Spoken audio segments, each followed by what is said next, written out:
Hey, what is up, everybody? Welcome back. Thanks for being here on Lines In Podcast. Tonight, we're with Adam Savage. Adam, what's up, buddy? What's going on, big dog? Not much, man.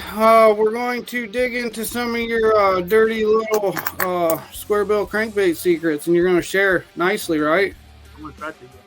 Okay, cool.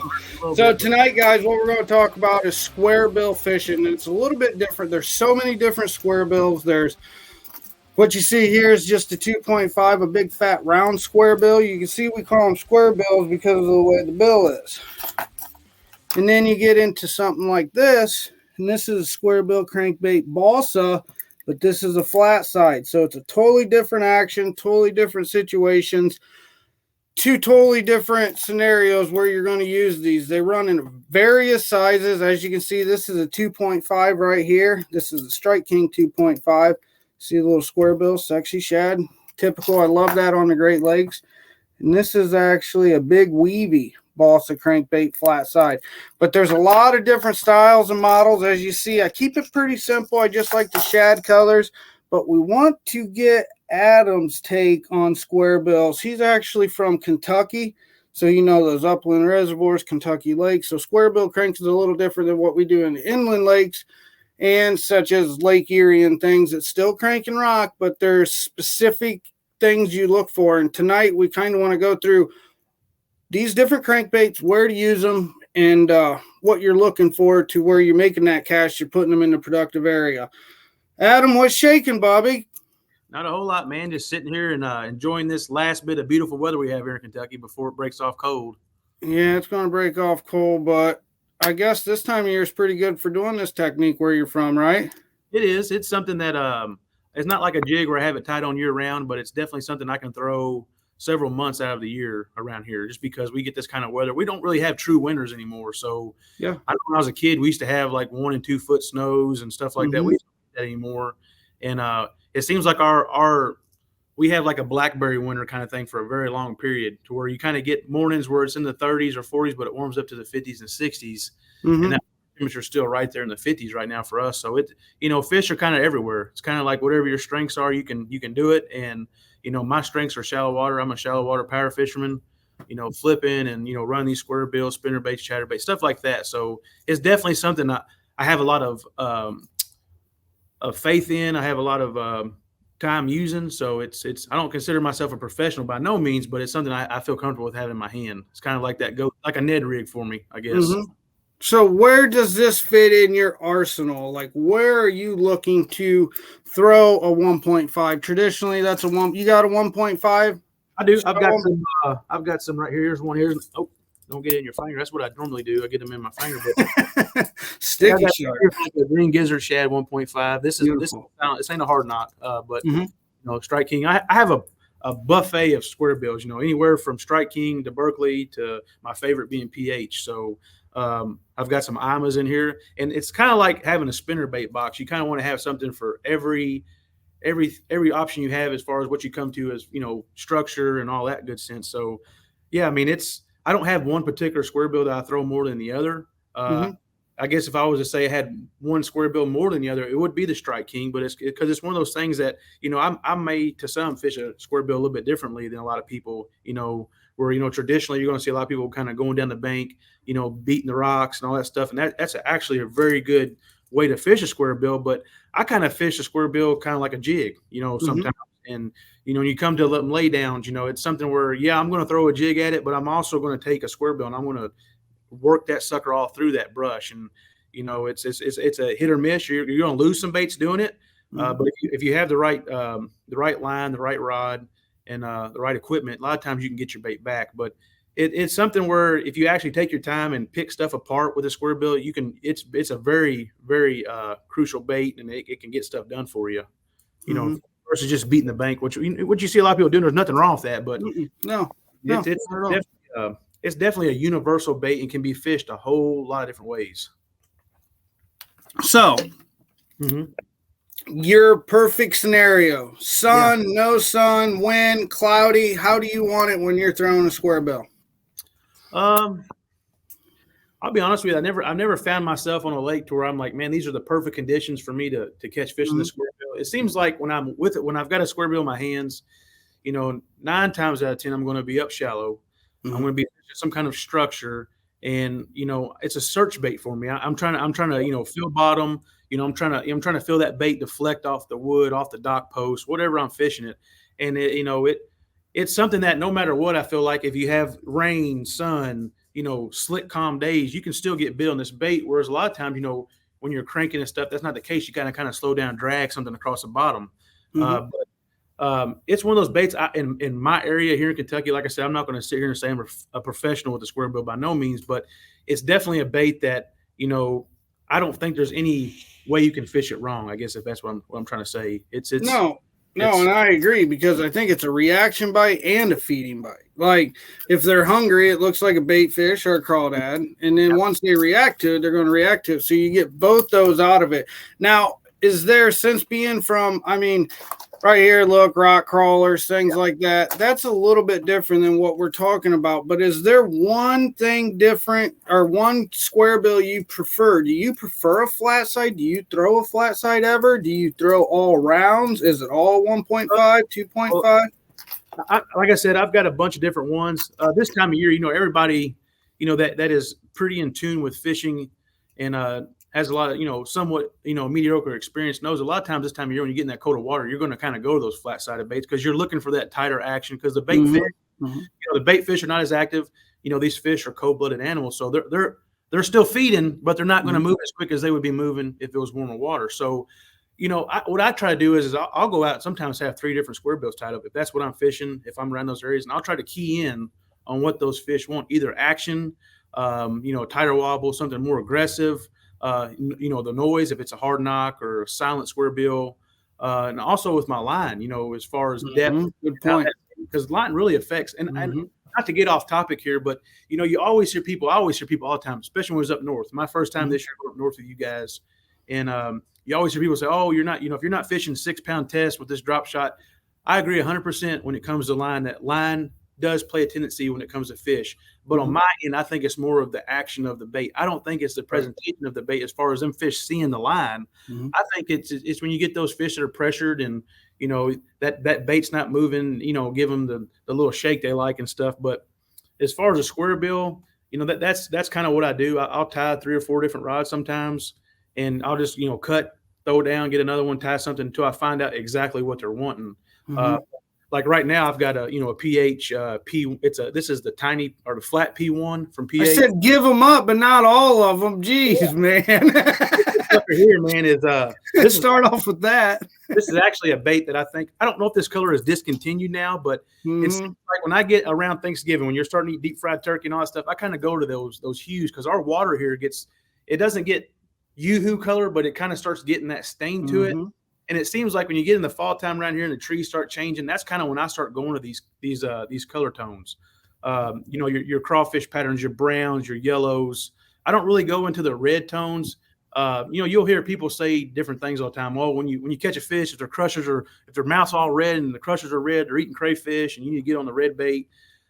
I'm not an expert. I'm not a biologist. I don't know when the right time to throw a red crankbait is. I know that a lot of times you're going to throw them in the spring, because that's when you're going to have those juvenile crawls coming out from molting and stuff. And, that's usually the color they are. But a lot of times too, it depends, I believe, on the pH level of your lake that, dictates the color of your crawfish.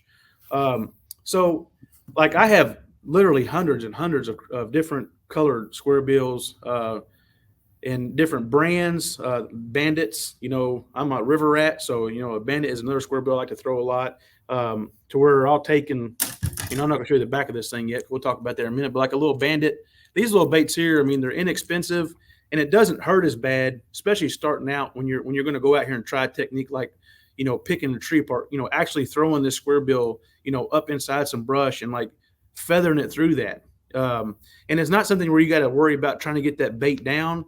Is if you got to lay down in 3 or 4 or 5 foot of water and you throw that bait up in there with, 12, 15-pound test, it's more or less you're trying to deflect that bait off those branches and get that fish to react and hit that bait. And when you're doing that, a pH bait, yes, they're really they're pricey bait, but They're they're pricey for a reason. I mean, they're all hand tuned. I've been to Phil's shop. He takes each bait and hand tunes it, and they run perfect, and they're good baits. But yeah, it does suck when you lock one of those suckers up in like a an oak tree or something. But yeah, I mean, I could go on for hours talking about Squarebills as far as color, presentation, what I like to throw, the different baits I like to throw. But that's a kind of the general basis of what I look for. Is any kind of structure, docks, and it can be in deeper water. Mm-hmm. Sometimes I might find a dock that's close to a channel swing this time of year or something, and just run that Squarebill up there and hitting that dock post, or if there's those black floaters underneath there, running that sucker down there along the side of that, you'd be surprised sometimes. Even most guys throw a chatterbait, brother. I'm telling you, it's. I think as fishermen, Mm-hmm. we tend to overthink it too much, and we kind of with all the technology and all the new baits that are coming out, and nothing against any of that stuff, but I feel like sometimes we don't just fish. You know what I mean? We kind of like go out there and we kind of get in our heads. It's all between the ears, and then we outfish ourselves. It's not the fish not biting; it's just us overthinking the whole process. But and I'm still guilty of that. I still do that at times. I get flustered, and I'm like, man, I can't. I mean, I believe I could have dynamite right now, and I could never get any fish in the boat. But but when it comes to Squarebills and stuff, that's kind of how I approach it. Like a jig, which is my second favorite bait to throw. It's like I treat them like jigs. I mean, it kind of sounds crazy, but that's how I fish them here in Kentucky. No, I agree 100%. We treat them like that. But for the viewers that don't know, the difference in line sizes and what we're talking about is I can take this Ronnie Hiles bottom dweller right here. You can see it's a practice bait. It has no hooks on it. It's just a foil finish. This thing gets a ton of bites. But if I take this and I'm fishing it in Florida around some cypress knees and all that, I might fish this on 20-pound test fluorocarbon. Absolutely. That's very important. And then if I'm fishing I fished it over hydrilla in 4 to 5, 6 foot of water. I mean, that situation, I'm throwing 16-pound fluorocarbon. So for you to have those different rods and different actions, like when I'm up underneath those trees and hitting short cast, I have a 7-foot medium action rod. I don't want a big, long cranking stick. So having the proper equipment makes this process. Now, losing fish. I get a lot of questions all the time. If it's just crankbait fishing, it's just fishing in general. I mean, you lose fish flipping, you lose them. Is there anything you do a little different not to lose fish, or do you believe it's in the rod and reel? I'm a firm believer in the rod and reel when it comes to equipment, because I mean, most baits nowadays they're putting really good quality hooks on the baits. And I used to complain. I mean, this is a joke, but I used to complain about Strike Kings. I used to think that I would lose fish, and this is back several years ago.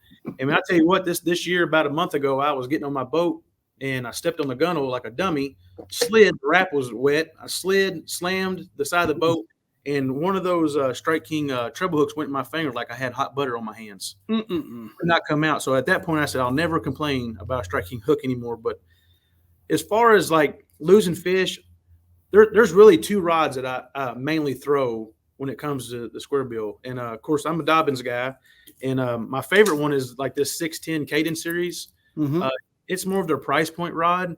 And it for the quality of this rod, I mean, it's you can't beat it. But this is a 610. And the reason why I throw a 610 and where I'll throw a 610 is if I'm target fishing a Squarebill, like if I'm picking trees apart, if I'm trying to get up under docks, if there's an isolated piece of structure, either rocks, a refrigerator at Cumberland Lake, whatever, I'm going to take this smaller rod because I can roll cast it. I don't got this 7-foot stick or 7-foot-1 stick where I'm slapping the water with the bait, or I can't be as accurate. So this is kind of like when I'm trying to tear stuff apart and leave nothing behind, this is the rod I'm going to put in my hands. And what gear ratio is that reel, bub? This one is a 6.3. 6.3 Shimano. This is a SLX DC. Okay. And I'll throw different gear ratios. Sometimes I'll bump it up to a 7. That's just in different scenarios. If I'm really picking something apart and I'm short casting, I guess what I'm trying to say is, like, if I have a tree that's 16 foot long and I'm not trying to work this, and I'm staying off of it, I'm not trying to work this bait for a long period. Something I can get up there, burn it down real quick, and then kind of like walk it through the stuff and then burn it back to the boat, rethrow, kind of like a jig. You know what I mean? Like, you're not going to throw a low gear ratio with your jig, but most of the time on any of the baits that I got that are, a reaction bait like that, it's going to be that 6.3 to 1 gear ratio.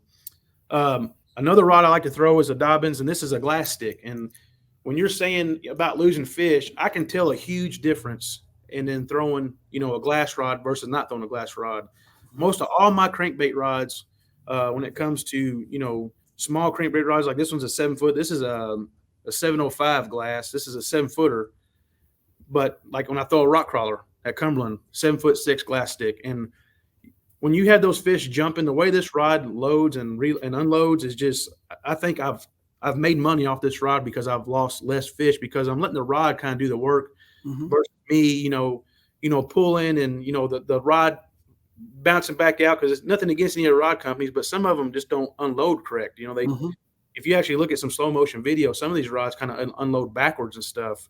And, but as far as the two rods I throw the most, it's going to be these two sticks. And when I come to like a 7-footer, I'm going to throw that, like if I'm burning up like a riprap bank, or if I'm like when we was in Florida above the grass, I'm trying to make long bomb cast. I'm not really target fishing. That's when I'll put a little bit longer stick in my hand because I'm trying to get, distance out of the bait. I'm not really pinpointing stuff. I'm not picking stuff apart. I'm not really worried about making any kind of roll cast. I'm sidewinding this sucker out there, or I'm whipping it over top of my head, and I'll go to this 7-foot stick. Same thing, still a 6'3". Line wise, mainly I always throw 12-pound fluorocarbon, always, mainly. But if I get in some areas where I'm throwing around a lot of stumps, a lot of docks, I'm gonna be banging this bait, 4-wheel driving it the whole day. There is times I'll bump that line up because I'm not really looking for depth because I'm already in shallow water. I'm more or less looking for like when you throw an A-rig, you're trying to put on that braid or whatever to get your bait back. I'd rather bend a hook out than lose a bait, every other cast. So, because, I'll keep spare trebles and stuff in the boat, but most of the time, 9 times out of 10, both of those rods are teamed up with 12-pound, but there is times where I'll peel a little bit of line off and I'll roll like 60 or 70 yards worth of, 15-pound Seaguar on there just because, I know I'm going to be grinding this thing all day, and it keeps you from having to sit down, retie, or if you get locked up in something, I don't feel as bad kind of pulling on it. If you're in grass, stuff like that. It's pretty cool how you mentioned that in 12-pound tests, because being up here on the lakes that I fish, it's a lot of vegetation. So in the springtime when that water hits 50, 55 degrees, the root wads are so big and so hard, and taking these little Squarebills, like you see this little guy, I mean, this is what IQ Lures calls the peanut. I'll throw this on 17-pound test, and I will reel that through the pads. And I don't think it's about action at that time. Those fish are pre-spawn. They're up there. They're just munching on just about anything. So it's super cool how you describe 12-pound test. I hardly ever crank with 12-pound test unless I'm at like Grand Lake or something like that where the water gets cleaner. Now, dude, you shared a lot of killer stuff. Now, I want to get into colors for some of the viewers, when and why we throw the colors that we throw. So, like for this, for example, flat-sided crankbait, I pretty much only throw 2 colors. I do not get too much into the bluegill colors, but like the root beer, like what he had, just the root beer orange bellies, just really basic colors. And then a shad pattern. I mean, just a basic shad pattern. But I keep it very, very simple. Like for super clean water, I even have some that you can see through, transparent, because the light transparency. I know at Lake Hartwell and Smith Lake, some of those super clean lakes, just this, reeling it off the bank, off the drops, they would smoke this. Like, I mean, it looks super natural. The light penetrates it, but it was only during certain conditions, like when the sun's super high, the water's clean. Now, if you get way up a river, you're not going to want something like this. You're going to want something like this. This is a chartreuse purple. It's just super simple. I mean, chartreuse black back, chartreuse purple back. These colors stand out when that water's super dirty. And then also, I have seen guys up here locally throw all black crankbaits, black with blue flake in them.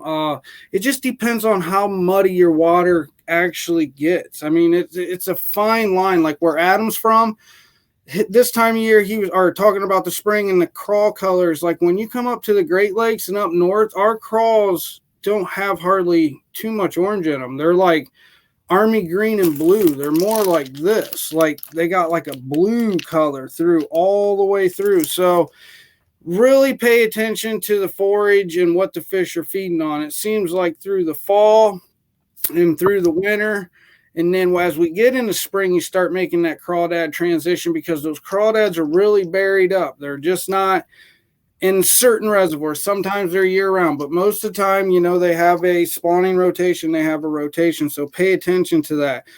Adam, do you got anything else you want to share? I mean, what's your number one? That's what I wanted to ask you. So, I mean, I see these old things, these big O's. Mm-hmm. Dude, well, that is a baby big O. You know how much many fish I've caught in tournaments when you need a bite throwing this on a spinning rod, dude? Dude. Yeah, I've got some little baits like that I love them in the river. These Limas are not small, but they run like the 1 to 3 foot range.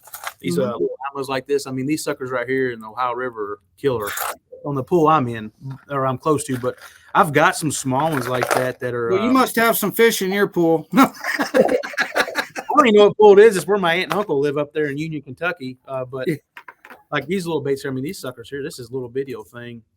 And this is a Bagley. I mean, you can see how small. Yeah, that's what I'm talking about. That little bait right there, it's got a good hard knock in it on the Ohio River. That's money.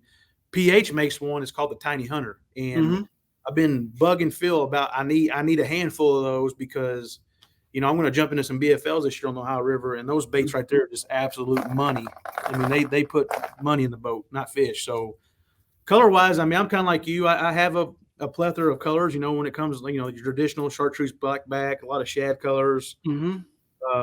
Here it seems like, and I can't. When I say this, I'm speaking for here in Kentucky. It seems like this time of year, those browns and the goldish kind of colors. I don't know what it is. They just eat it up. Like I said, usually about Thanksgiving when the trees start changing, that's when I start throwing that color.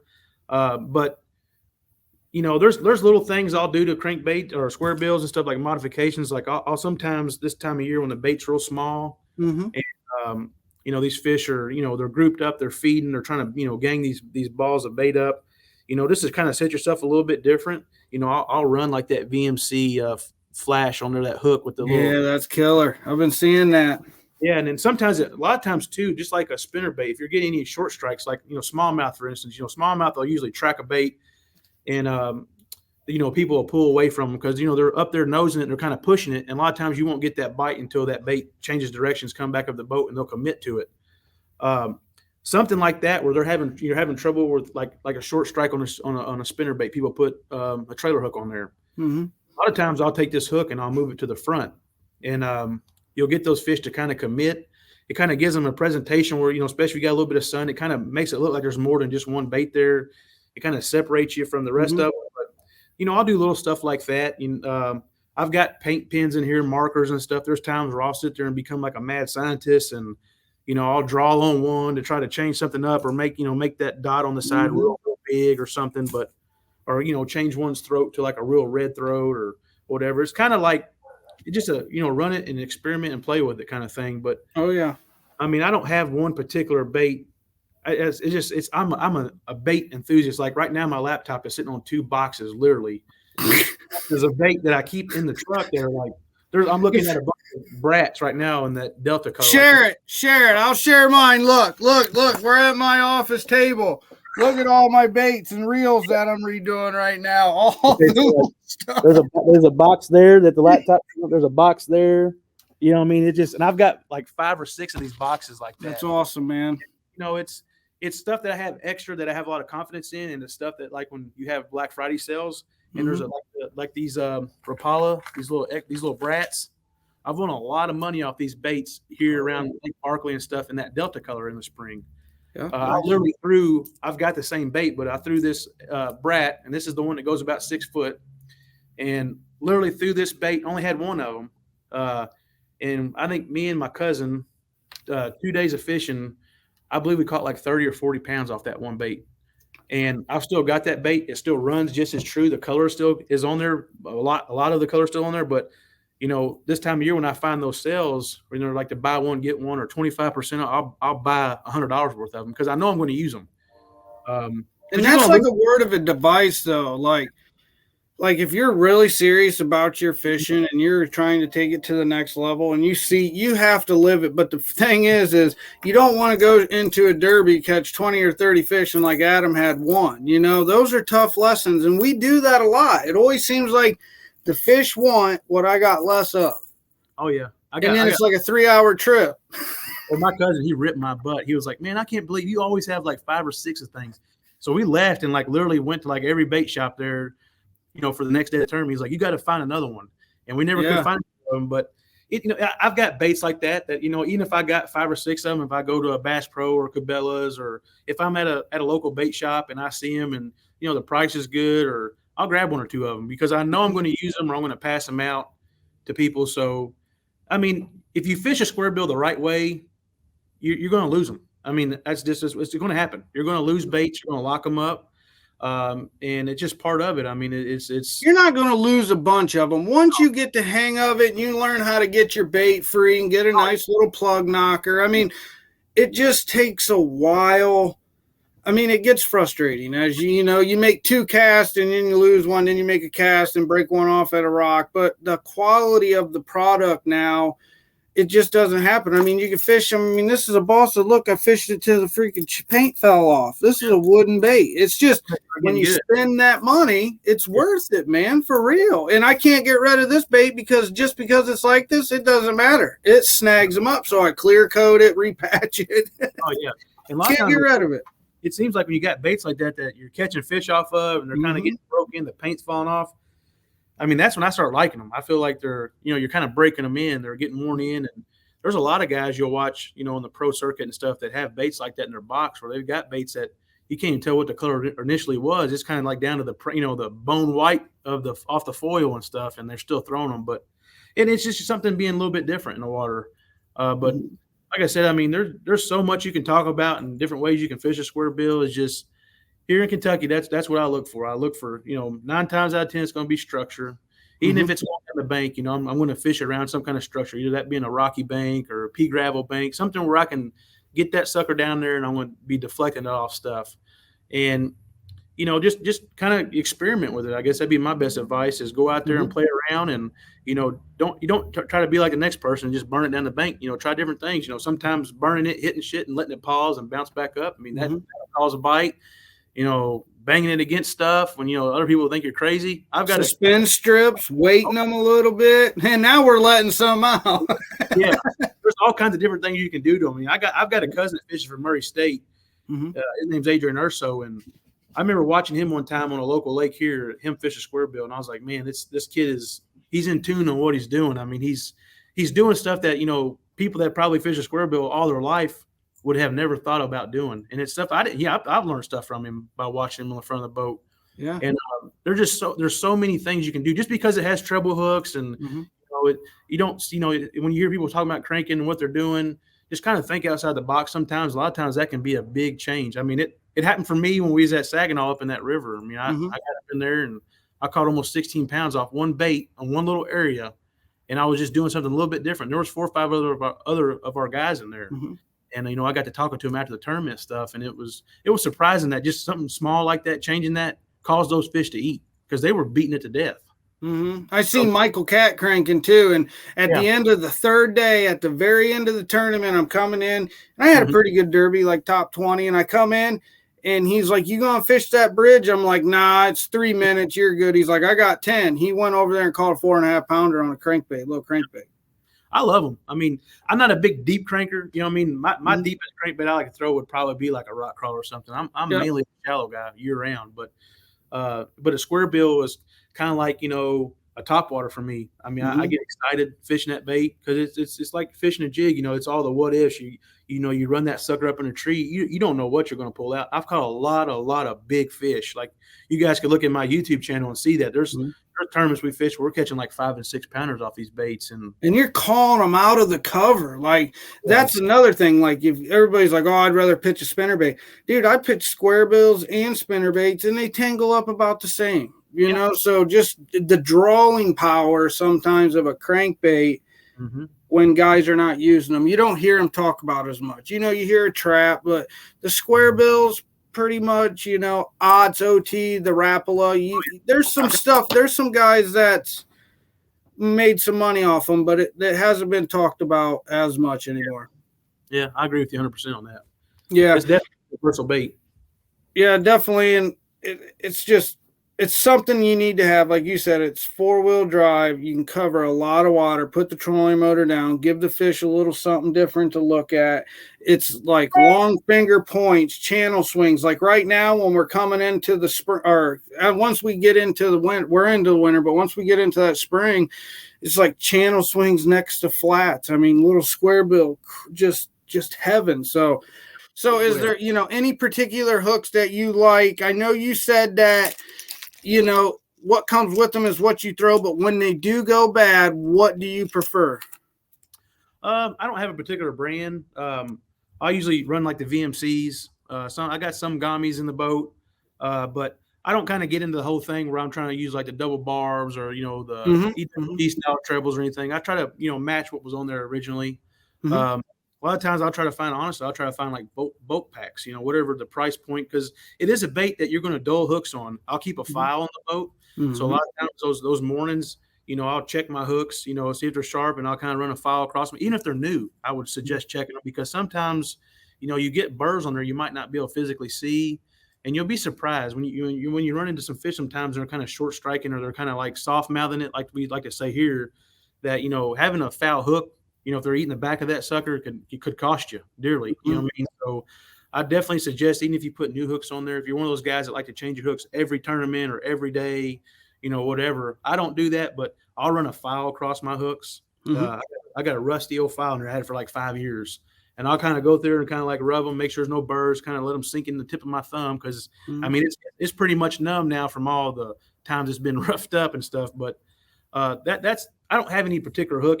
Like I said, I might change it to like running that one with the little flats of MC, so a little flash hook, whatever. But I don't have a particular brand. It's mainly I try to find out what was on there size wise and all that. So okay. Well, if you guys, I do change my hooks, not all of them, but some of them.